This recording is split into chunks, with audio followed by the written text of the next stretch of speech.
Here's something I want to show you guys that I've been doing to make enzyme cleaner, natural enzyme cleaner. Get yourself a used milk jug and you take the rinds, put them in your jug, and you mix it with water and put brown sugar in there. And that's all you do. And you just let it sit for 3 months. Shake it maybe once a week. Let the lid off once a week.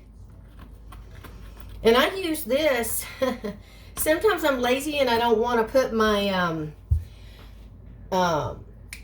boots on to go in the chicken coop. And sometimes you step in chicken poop.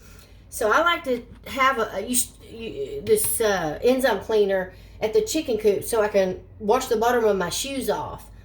I have like an artificial turf little piece of rug there at the coop.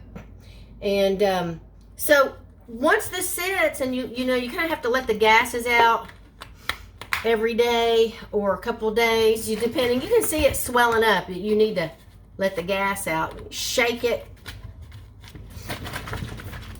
And 3 months it should be ready.